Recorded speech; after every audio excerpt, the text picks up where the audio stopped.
Hi assholes, welcome back to the YouTube channel.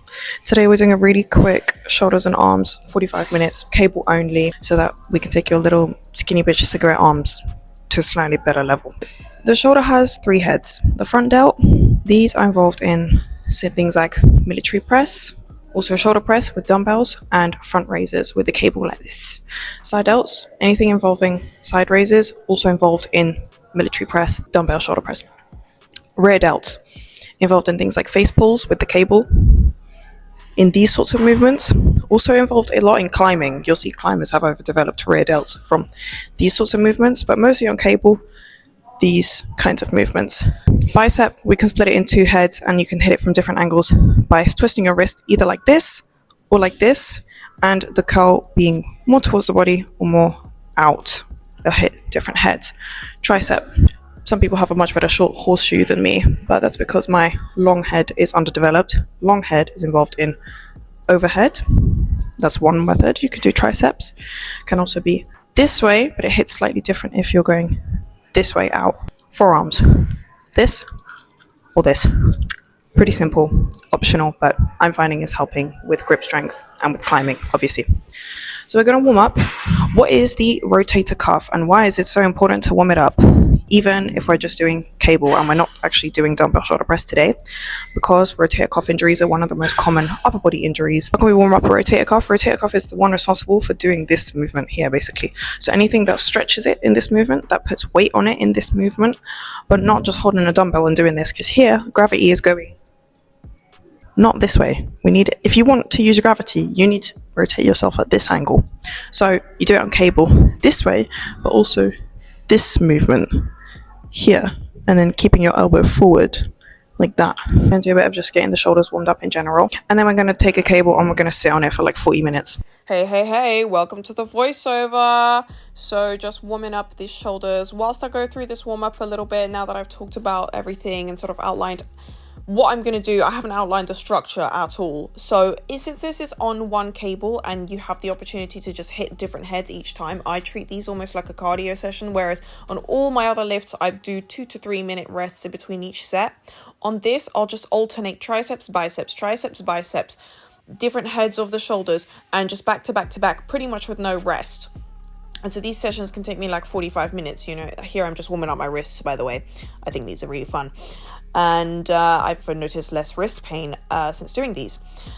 So in terms of structure, I'll do maybe 2-3 sets of each thing. I don't count reps anymore. I pick a weight for which I can do 6 to 8 reps and hit failure every single time. If you're not going to the gym to hit failure on every single set, I'm not sure what you're doing, but that's not for me. That's not how I train. So that's what we do. We do 2 to 3 sets of everything to failure. And here I'm doing some handstands to warm up my shoulders, actually, because it immediately puts them under quite a lot of load.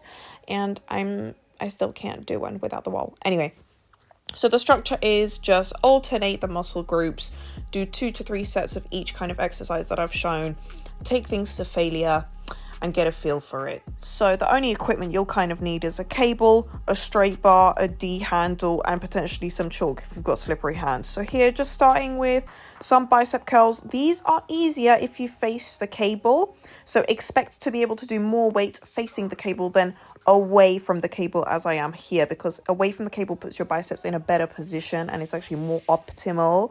And then here I'll just alternate. I'll just pop it up, get my chalk out, get chalked up for tricep push downs and just bracing, locking in. This is actually a really good way to build core. Once you get heavy enough on tricep push downs, my core is doing my absolute best to keep my torso at that forward lean angle, and just it's one of those sort of unheard of compound lifts that builds core.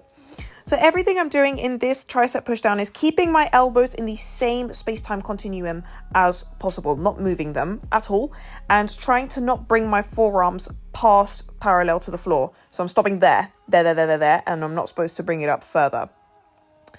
And then I'll just pop the cable back down and do biceps, and I'll rotate that around 2-3 times. I do these biceps facing away from the cable, and then if I want to do like a burnout finisher set, I'll then face the cable, use the same weight, drop the weight, and continue. Another bicep exercise that Sam Sulek swears by, actually, is close grip lat pull down, obviously like a chin up, basically.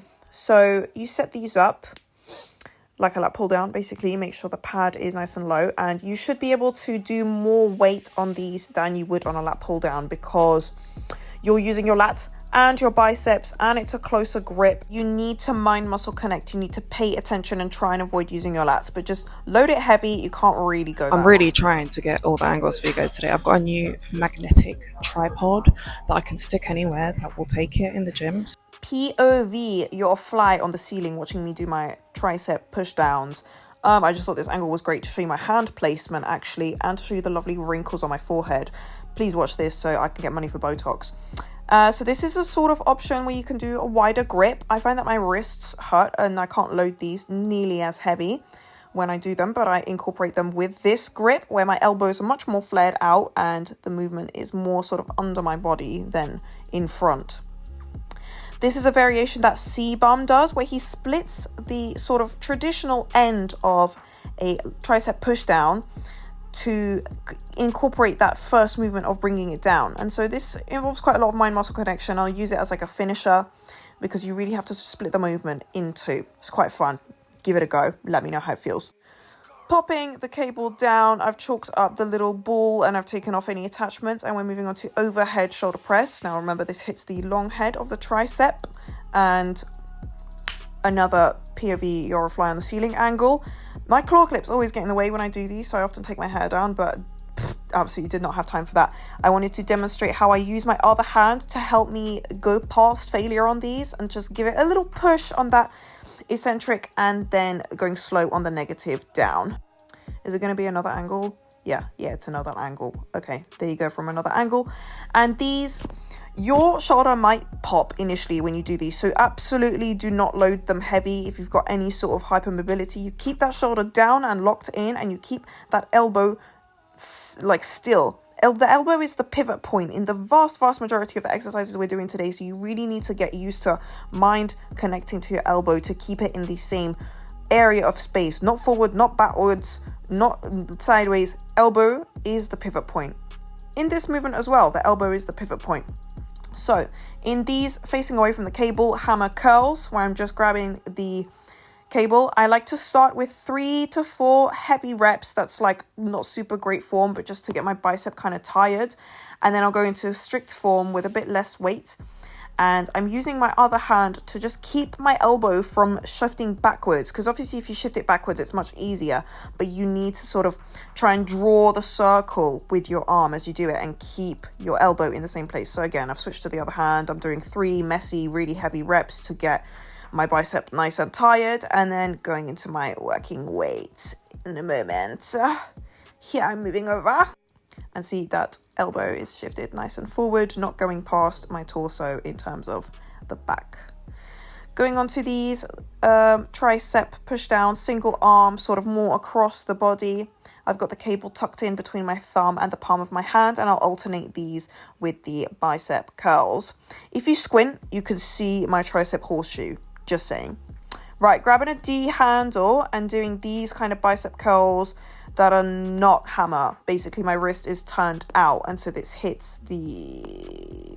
I'm going to take a gamble and say the short head, but I can't actually remember which one is which. So, oh my god, my bicep looks amazing from this angle, but not in front of the body. Turn the arm out slightly. Otherwise, it's too similar. And the reason I'm into sort of lunge and leant forward is so that when my arm is straight at the bottom, my bicep is still under a lot of tension, rather than if I was just stood up. And then when I come down, my bicep wouldn't be under tension anymore. So by going into a lunge and putting my torso at a sort of 20-degree forward angle, it is in fact more optimal. Going into the shoulder circuit now, this hits the side delts. Do both sides, keep the weight in forward. You can choose to put your feet really close to the cable and lean out to get a slight extra range of motion, but it's not super necessary. Pop the cable in between your legs, face away from the cable, up, and keep your chest up and proud and full of air. And when you do these, and keep your brace and keep your pelvis tucked in for those forward raises, pop the cable up to about eye height, and then these are for rear delts. These will feel kind of awkward at first, but I suggest having someone poke your rear delt as you do these, and the more you'll do them, the more mind muscle connection you will have. And look up someone who will explain that better than me on TikTok. But here I am, all done. 40 minutes, bish bash bosh, having a quick flex in the bathroom, in the changing rooms, feeling good, feeling like I'm very close to getting persistent bicep veins even when not lean. So successful session. Guys, I'd say that was a pretty successful session. Very, very quick though. But the beauty of just being on one cable and you're not using much equipment and you're hitting different muscle heads each time is you can just back to back to back to back. So it almost comes out like cardio, like I'm out of breath because I only had 40 minutes to do all of that and film, which takes forever, by the way. Anyway, see you in the next one. I need to get to work.